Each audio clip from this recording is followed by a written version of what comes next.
What's going on, guys? Welcome back to the Paulino Podcast. I'm your host, Linder. I'm gonna be talking about a few things today. Kind of wanted to get in the habit of elaborating a little bit more on my videos here, because this is a hard thing. Podcasting is hard. I wanted to talk about Greenland because I've seen a few things online, and I don't think people really understand. They think that, oh, Trump is just going after another country, another innocent country, and all this. And I just kind of wanted to share some knowledge on the strategic value of Greenland. I don't know if people, know this, but I will start off with a little historical context. After the Cold War, after the fall of the Soviet Union, we set up a treaty with Greenland. And the treaty consisted of the United States placing a very strategic military base in Greenland.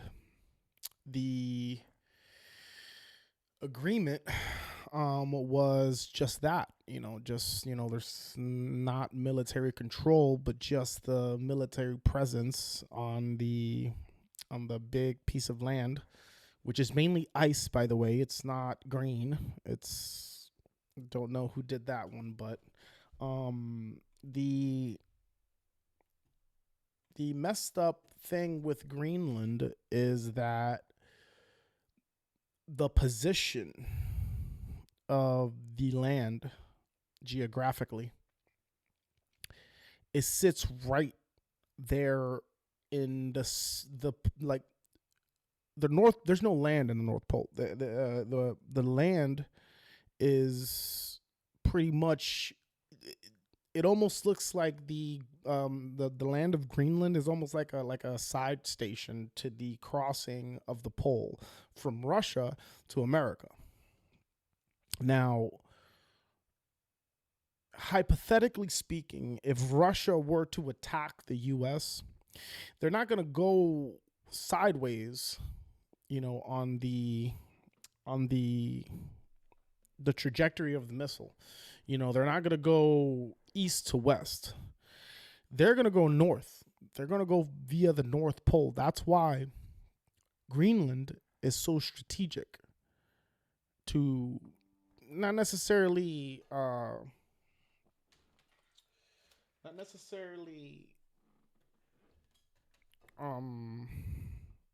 that it's not going to having control over the piece of the Greenland. Having control over Greenland is crucial in the defense against Russia. That's why Greenland is so important.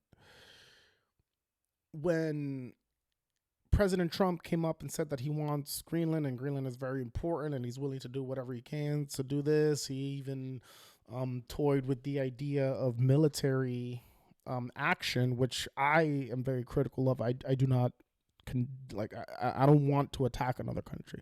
It's totally against my views here. However, the acquisition of Greenland will be very beneficial for the national security of the country. That's why we need Greenland. However, I would much rather have a deal done than us go in there and just start shooting up the place. The demeanor of the Greenland Prime Minister, was very interesting, because during recent interviews, you can kind of see that he doesn't really like Trump. He thinks that Trump talks, Trump's demeanor is very abrasive, which it is. It's not wrong there. Um, we're used to it, but I can see how that can catch people off guard when they meet the guy for the first time. Now, the the reason why there's a lot of people kind of debating this as to, oh, we don't need it, we don't need it, haven't really looked into military tactics, possibilities, things that can actually happen. You know, we have to step out of that mentality. Excuse me. We have to step out of that mentality that nothing can ever happen to us. We are very, very much a target by many countries. Many countries want to see the demise of the United States.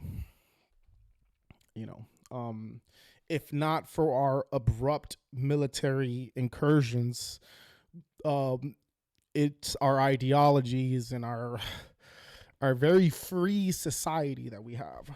You know, the context in which Greenland gets talked under, it's always like it means nothing. It's almost like, oh, why are we doing this? Why are we engaging in foreign policy? We're not isolationists. We're not.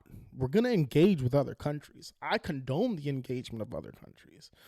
You know what I mean? Trade, commerce, anything that can help benefit the country, both economically, geographically, militarily speaking, strategically positioning our bases in other countries that can both provide military protection for the immediate area. I mean, obviously, they're going to protect that land that the base is on, while us having the strategic positioning, all over the globe.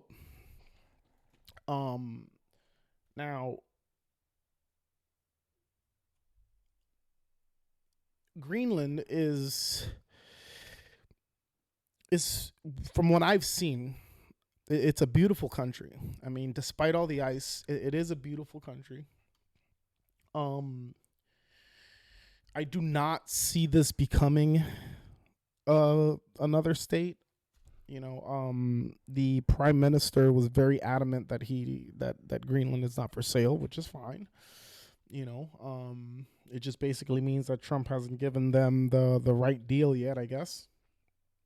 But understanding things from a conservative lens, it is in the best interest of the country to cover all sides from which we can be attacked from. I mean, I would imagine that that's a bipartisan agreement. I don't see that being anything short of overall consensus of, yes, we need to protect the country. I personally did not condone the I guess intervention that we had in Venezuela with the removal of Maduro. I think that every now and again we see the bureaucracies show their true colors. Sometimes they kind of glimpse a little bit. We kind of get an idea of how fucked up the global political stage is. We talk about our problems in our country, but when it becomes the entire globe, a lot of things become infinitesimal. And look, I'm not trying to be insensitive here, but when people are talking about, which bathroom to use here while there's kids getting blown up in Gaza, I mean, are we really going to put that comparison? That's a real deal. That's a real thing. There's also the mass killings of Christians that's happening in Nigeria. They're the numbers are climbing. So it is a global. global politics, looking at things from a global perspective, and not necessarily a globalist. I don't condone everyone to just pour into any country, let alone our country. However, I do understand that being an isolationist, meaning we don't have contact with the outside world, it's just we become North Korea, basically. We become a North Korea. If we become isolationists, that's what North Korea is. They do not really understand or will ever understand, as long as they're under that type of dictatorship, that there's a whole nother life outside of North Korea. You know, um, the interesting thing about all this, and kind of like what I want to end on, and then I'll kind of move on to the next topic, is the what's currently there in Greenland. So currently we have a space we have a space force now, and prior to that being the main military base that's there, it was an Air Force base prior to that. So we had, you know, fighter jets ready to be deployed and drones and stuff and spy satellites and radar that are constantly monitoring that little area in between Russia and the US over the North Pole. That's why we need to have at least a deal with Greenland. You know, not having anything puts us at a very dangerous distance from Russia, and we become very vulnerable to Russian attacks. The obvious strategic placing of military, stopping power. Some of it is located in Alaska, obviously, because Alaska and Russia are very close to each other. So that's a point of attack. The North Pole is a point of attack. ICBMs, they're not going to take those ICBMs and launch them across the Atlantic. No, they're going to take the shortest possible distance over the North Pole. That's why we need Greenland. That's why we have Alaska. It's strategic. It's very strategic to the protection of the country. So when people tell me, "Oh, we're not supposed to be over there. We're not supposed to be messing with those people," it's like, no, look, you know what? It doesn't hurt to talk to them about, shows, and it's gonna be done. It's so far from what I've seen. I mean, I think it's been done very diplomatic. I mean, deal made, didn't take it. There was a little bashing here and there, but I mean, what deal is perfect? There's no deal that went down perfectly. No, man, it's gonna be a little bumps on the road. Trump must be not only a tough negotiator, but when you have a person that has been deemed, the new Hitler, I mean, it's very hard on the societal stage, to kind of step away from that. And it bleeds into other countries. These people here, but these people watch our news. They see what's going on. We are the most people are watching us like we're a fucking zoo. They're fascinated with our problems and what we have and how we do things and what we think are basic things, these basic signs, like men and women, and they look at us like, wow, these people are fucked up. They're fucked up.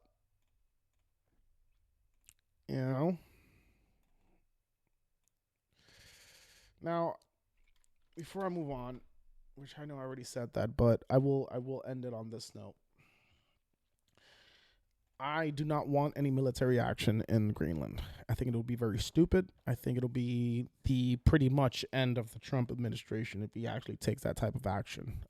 Because he's already in hot water here from a lot of the stuff that has occurred already. Um, but yeah, I just kind of wanted to share that because I don't think people really understand the argument for Greenland. And yeah, I hope you guys learned a few things from that. I wanted to bring it on to kind of shift gears. Crazy, like a crazy shift here. But there were names. We have names now dropped from the Epstein Files. And this is really what I wanted to really talk about because, and I mean, I'm just going to give you some of the examples of the names. I mean, we have Chris Tucker. We got Michael Jackson. We got Joe and Jill Biden, Bill and Hillary Clinton. You know, the Democratic representative Hakeem Jeffrey, I think Hakeem Jeffrey, something like that. Big name drop. You know, Obama. You know, and I know everyone is waiting for some convictions. Everyone's waiting. Oh, they got names. We need to see arrests. Look at what's happening in the UK. In the UK, we already got Prince Andrew, who lost all of his credentials. He's just a guy now. No lord, no prince, no nothing. He's just some guy who got mixed up with the wrong crowd and probably did some things he fucking regrets to this day. Now,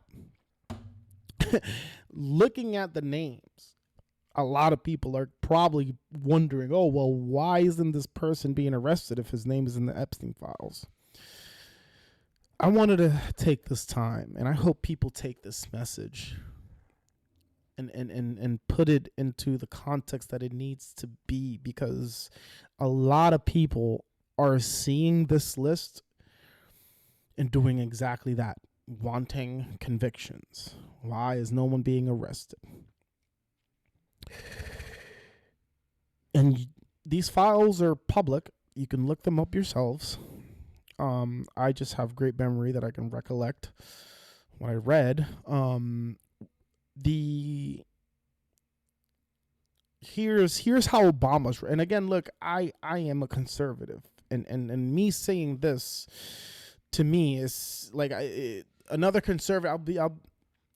I don't think conservatives are going to like what I have to say. It's basically what I'm trying to say. I don't think conservatives are going to like what I have to say because I'm going to say this. I don't think Obama's guilty. I don't think that maybe Joe and Jill Biden are guilty. I don't think they're guilty. Because here's the context. I'll just give you one example that's kind of going to pretty much paint a picture of what I'm trying to talk about here. They said Obama's name is in the Epstein Files, right? Trump's name is in the Epstein Files. However, they mention a lot of articles in which Obama is referenced in those articles. So they're talking about, in the emails, they're talking about articles that referenced Obama in it. You know, he had a lot of articles. Not necessarily Obama contacting Epstein to go to. That's not how Obama is mentioned in the Epstein Files. He's mentioned as just the name. I'll give you another example. Kurt Cobain is mentioned in the Epstein Files. However, they were just talking about his music, and his name literally is in the Epstein Files because they were talking about his songs. So we can't say. What I'm trying to get at is that a lot of people see this Epstein thing and they are ready. They are wired, waiting, wanting for someone to see the inside of a cell because their name popped up in the Epstein Files. The way the law works, there are, as laws are structured, we have, and I'm going to try to simplify it, but we have rules.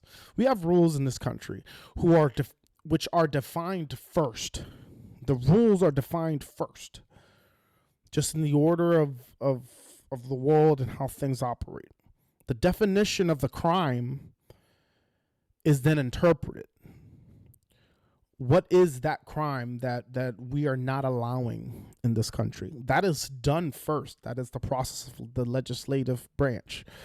They are the ones who interpret, define these laws. They have them at the state level and at the federal level. The federal level is what is the Constitution. That's the laws of the land. Every state has their own constitution, which cannot conflict with the main constitution, which is the one that we all know, the Constitution of the United States. Now, in that process, every state is defining their crimes and how they define murder, how they define, grape, how they define, all these other things, all these other crimes, theft, larceny, some states don't what's it called? And I'm just trying to give you guys a kind of a better understanding of the way the law works, because that's my field. This is the law. I'm studying the law, and I always put that into context before I look at anything. The way that the law is designed, the way that it's interpreted, it's for a reason. Now, in movies and shows, we always see the lawyer, I object, objection, Your Honor. That's all people understand. But people think that lawyers are just these puppets that are controlled by the state, on both sides. They think that a public defender is a state representative who's for the state. No, and no. Stop watching shows and then applying it to reality. It's just not the case.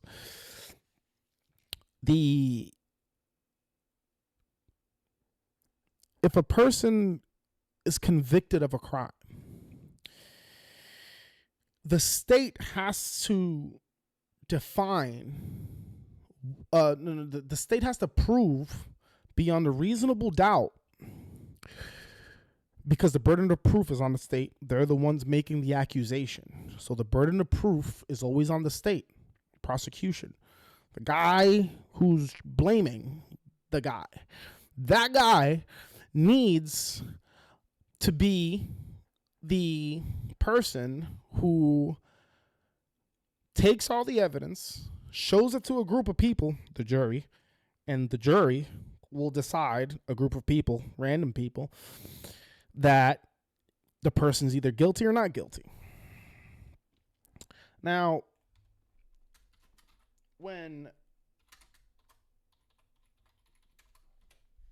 with all that being said, when looking at these Epstein documents, when you look at a name, you have to, and again, we don't know everything. I get it. There's a lot of things that are redacted, and we don't know the full story, and the government's lying, and all this, that, and the third. Okay, fine.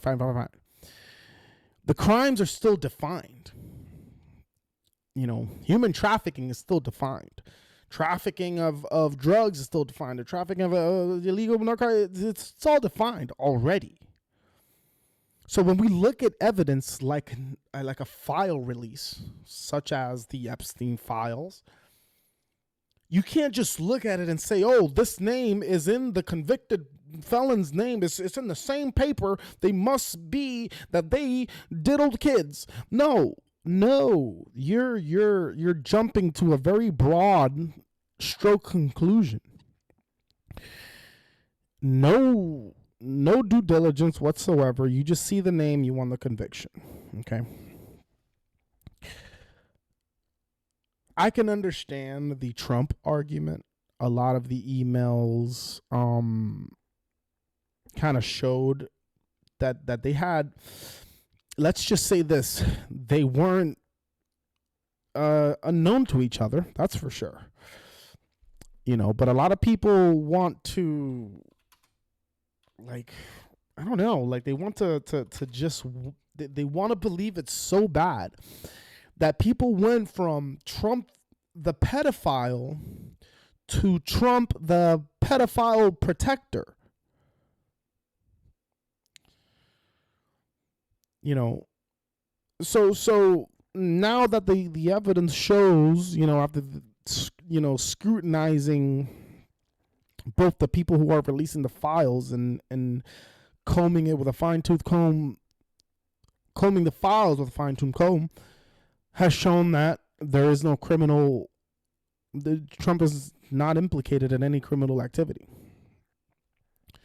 which is known. And the same is of a lot of those names that are involved in that list. That's why I don't like Joe Biden. I think he was one of the worst presidents of the United States. Do I think he's guilty of diddling kids because his name is in the Epstein Files? No. No, I don't. You would have to prove to me, and this is where the lawyer comes in, you would have to prove to me beyond a reasonable doubt that this person diddled kids. And I haven't seen that. All I see is people telling me that it is true, but I haven't seen it. I haven't even seen an implication of it. Because I can be reasonable and take circumstantial like a myriad. It has to be a plethora of circumstantial evidence, because that's the way that circumstantial evidence works, especially when the standards of proof increase as you go up in courts.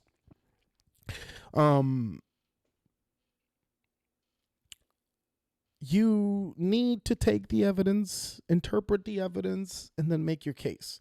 You can't make your case and then interpret the evidence. And it's just not the way things work. A lot of people are jumping straight to the conclusion that he is what he is. And it's just not the case. It's just not the case. Did he know Epstein? Yeah, he knew Epstein. I have no... That doesn't change anything, because many people knew Epstein. Many people knew this man. The man was... He got around.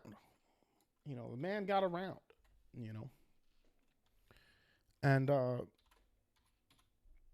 I would imagine someone of that caliber, it was hard to not be part of that sphere. It was the proximity. His bubble was so big that it was impossible to remove proximity from this guy. Now granted, while we've seen many names in the Epstein Files, there are other many names that we didn't see in the Epstein Files, which again is everybody the fuck else. Now, am I gonna conclude beyond a reasonable doubt that because these people's names popped up in the Epstein Files, they are all now PDF files? I'm sorry, man, but it's not a protection of PDF here that's going on, which that's what the left calls it. When I say things like, oh, well, we need to scrutinize the evidence, they're telling me, oh, you're protecting the pet. I don't understand what that means. I don't understand what that statement means. That's such a low IQ statement that I just chuckle. I just laugh. It's like, I'm protecting. Oh, okay, I gotcha. I'm not jumping to conclusions and doing my due diligence, and that is in a form of protection that you're interpreting it as. Yeah, that's a real gotcha right there, Now, when people tell me, oh, you need to do more research, that's the issue. It's that I'm doing more research than the people that are asking me to do more research. And when I find these things out, the ugly truth is that we don't know. But we have all these millions and millions of articles that are out there talking about this shit. And it's like, dude, you have no idea. They can show you the file and it can have 17 names on it. Hell, with no redactions. You still don't know the context of that email. You still don't understand what they were talking about. We can infer. There's a lot of inferences being made out there. I wouldn't mind making a couple myself, but I mean, when I make my inferences, a lot of people look at me like I'm crazy because my inferences sound very different than the common than the consensus that is with the Epstein files. You know, just because I ask, I would have to look at the evidence. People look at me, wait, you don't think he's a pedophile already? You don't think so already? That's people's reaction. Oh, you don't think he is? Ah, well, you must be. You got to look at you have to do your homework. That's what that means. Is I got to do your homework. Research these things. You would learn a lot from a lot of things, a lot of different places, a lot of different issues, a lot of different people, if you just research. You know, I'm never going to talk in a monolithic way. I'm never going to say, oh, all these people are this or all these people are that. Why? That's such a dumb thing to do. You're leaving out so much context when you do that. That your interpretation and your opinion becomes disingenuous. You know, everybody can have their own opinion, but I mean, if you're just going to poison the well, I mean, what are we doing here? You know, what are we really doing here? I try to think about things in a very as simple as I don't try to complicate things. I feel like the more things gets complicated, the farther away we stray from the truth. I'm not trying to be, you know, the the follower, this is trendy. I'm not gonna hop with the trends with you. I'm sorry. I'm not that kind of person. I'm gonna have my own thoughts. I'm gonna do my own research. I'm not gonna go on the news like a lazy fucking person and let them tell me what to think. That's what people are doing. Better yet, it's worse now because of social media. It's so bad now because people, it just takes, I can tell you this, it takes one meme. I'm going to say that again. It takes one meme to send the internet, in a whole fucking crazy rant. It takes one meme. We just seen that with the Trump posts that he did, which again, look, I'm not going to sit here and say it wasn't offensive. It was very fucking offensive to everybody, including the Obamas who were depicted as monkeys. However, that's all it took to send the internet going crazy. That meme that Trump posted were standalone headlines in legacy media outlets. So when I tell you it takes one meme today to send the internet going crazy, yeah, it does. Yeah. I'm not gonna, dispute that. I'm not gonna say that it's not. We live in the age of technology. I would expect nothing less, but man, how would you feel if you become a person of importance and then someone puts out a hit piece on you about you being let's go with the common one. Someone puts out a hit piece of you being a Nazi. What do you do to that? Are you gonna sit here? No, I'm not. No. Or are you really aren't you just gonna laugh in their face like, haha, yeah. Are you really gonna defend it and say, no, I'm not. No, please, man, don't call me Hitler. Say whatever the hell you want, man. Because the one who sounds like the low IQ is the person who's calling another person a dictator who massacred many Jews. That's the comparison today, people. That's what we're dealing with today. So when I kind of strayed a little bit from the names here, and I kind of went into the kind of like the stigma with with this current administration, but just to kind of circle back and kind of dial back on the Epstein thing. Yeah, these names are coming out, man, and we need to maintain our objective mentality. We can't move into the subjective side of our mind, because that's a slippery slope. That is a very slippery slope. Stay with the definitions. The definitions are important. Definitions are important. Legal definitions matter. They matter. They're there for a reason.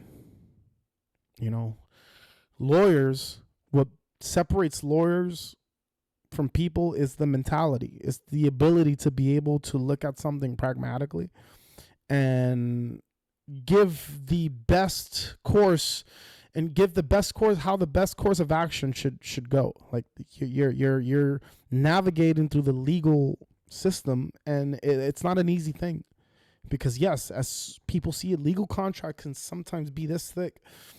You know what I'm saying? Legal contracts can get pretty, and they'll sneak a clause in there, and you'd have to read. That's where it comes to reading the fine print. That's when you need a lawyer, because not only do you have to read the fine print, but you need to interpret the fine print.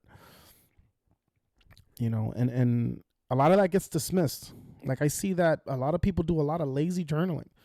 You're out there pretty much spreading propaganda, pretty much without the objective eye. So I make these videos because I would like to open people's minds and kind of let them know, like, hey, look, I don't think you're approaching this in the best way. I think you need to approach it in a more objective way before you get into your feelings.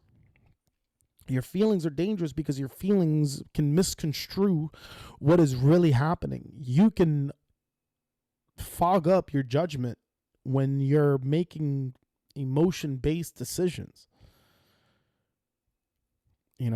That's why, and this is I'm going to go out on a limb here, but this is why making these types of decisions cause so much turmoil. Like the ICE raids and the ICE incidents, and look, I am all for enforcing our immigration laws, but I'm also all for the, minimizing the cost of that. A lot of people paid the price for not only protesting, which again I'm not really a fan of. I don't think protests are healthy. I think it creates more division. At least the types of protests that we're doing now. I mean, though, I don't think that's the proper way to protest. So when we look at these stories and we look at things like that the current administration is doing, you can't look at everything through the lens of emotion. You have to step out of that for some things. I'm not saying don't be an empath. I'm not saying don't love thy neighbor. I'm not saying but I am saying maintain your objective eye. Don't lose that. When you lose that, it's very hard to get it back, because then you live in this like weird world in your mind where whatever these people are telling you is true. And the interesting thing about the truth is that there's only one type of truth. There's no my truth or your truth. No. Please, let's stop that now. Please. There's only the truth. Now, there are opinions about the truth which eventually get faded out as the actual truth itself. It's very hard to argue with a person that has those kinds of pillars building their argument. But again, I strayed a little bit from the Epstein because it is a multifaceted issue. You know, there's so many aspects that are involved here, so many different areas of law enforcement, global intelligence, who knows how far that rabbit hole goes. That's the best way to view that is it is a rabbit hole. So I'm not I'm not saying that all these people are not guilty. I'm not saying that either. To bring back to the Epstein thing and the names. I just wanted to say that the names that are coming out are pretty wild, but you have to refrain from. We live in a country that you're innocent until proven guilty, not the other way around. We have to implement that more. It's basically what I'm trying to say with all this is that we need to keep those lenses. Some people might argue, oh, blind justice doesn't exist. And it's like, well, we're aiming for that. That's what we want. We're not perfect, obviously. Nothing's perfect. But as long as we have blind justice as the objective, I think that's all right, considering how humans are. I think that's all right. The very unstable humanity can at least agree that we want blind justice. It may not look like that sometimes. It may look like there's favoritism. A lot of people are already calling Trump a PDF protector, and it's like, look, whatever, dude. Have your opinion. That's fine. But just be ready to be called a dumbass because you're just concluding. You're just testifying. You're not even doing any due diligence. You're just saying, oh, well, CNN said, okay. I don't need to listen to the rest of it. As soon as people start saying, well, I heard it, or I saw, or no, that's you're playing telephone.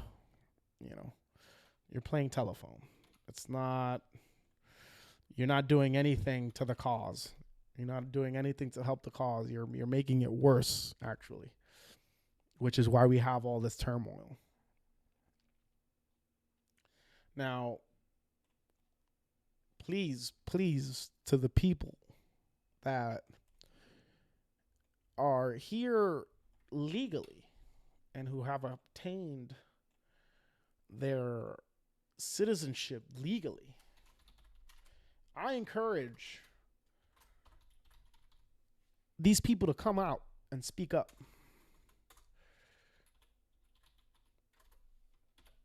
Because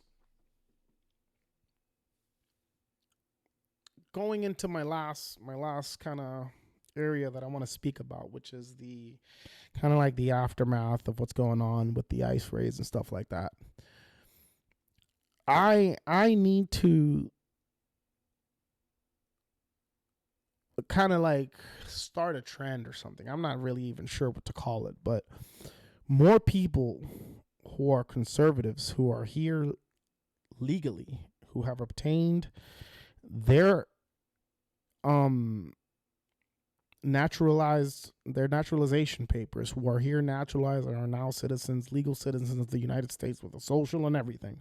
I encourage these people to come up and speak out, because our voices aren't being heard. The only voices that we're hearing right now are the crying liberals, the very, very undecisive Democrats, and all of their pundits and correspondents who are spewing their propaganda. And I have not heard not one person say, hey, I am a Spanish person who comes from an immigrant family, a legal immigrant family. And what we think about the illegal immigrants who are coming into the country. I'm not seeing enough of that. And I think I not only am I challenging people, but I want them to step up to the occasion. Step up, speak out. We need more people who are helping the argument. Let's not do it with fighting or violence. Let's engage with conversation. We want the same thing, to live in a good country and a safe country. And as far as I know, from an immigrant's perspective, this is the greatest country that I know. And I've only been to one other country, which is my country, which is the Dominican Republic. And I have to say, comparatively, my goodness, I live in I live in paradise compared to the country that I live in. I mean, the country that I'm from. That country is a third world country. And stop shit talking. It's just the truth. It's just the truth. I live from we have dirt roads. And I think we only have one concrete road in the damn island. I don't know. I'm exaggerating, but what I'm trying to get at is that the difference is night and day. The difference is night and day. And if you would have, if you showed me all of the shit that's going down in this country first, I would still choose to live here than my country. I would rather live here. And I don't know how many Spanish people are coming out and saying that, but I am excelling here. I don't know what the hell I would have done in the other countries. I mean, I don't think a law degree in the Dominican Republic is the same as having a law degree here. It could be. I mean, I'm not trying to bash the lawyers in the Dominican Republic, but I think I get a little bit more statute, a little bit more building, a little bit more opportunities here, But yeah, I just want to end on that and kind of invite people to come on the show. Haven't started advertising yet. I want to build more of a channel with more content before I bring people on. I don't want to have just a few videos of me just there talking. Although I do talk about some pretty awesome shit. But other than that, thank you guys for tuning in. I'll be posting more videos next week. Kind of try to keep this train rolling. This is, I believe, the 7th episode. So, I mean, we're doing all right. Haven't gotten that many views as much as I wanted to, but hey, look, I'm just doing this as a hobby right now, and as a pastime. So yeah. Like, subscribe, follow me on Facebook, YouTube, Twitter, X now. I'll be on Rumble. Yeah, come check me out. Haven't started doing the live videos yet because I still am getting this thing down. So just tune in, bear with me. I'll have more content. I'll start incorporating more into my videos. Right now I was kind of just, I'm using the bare minimum, and I kind of just wanted to jump in and just throw myself into the internet, and here I am. So thank you guys again for tuning in. See you guys next time. Peace.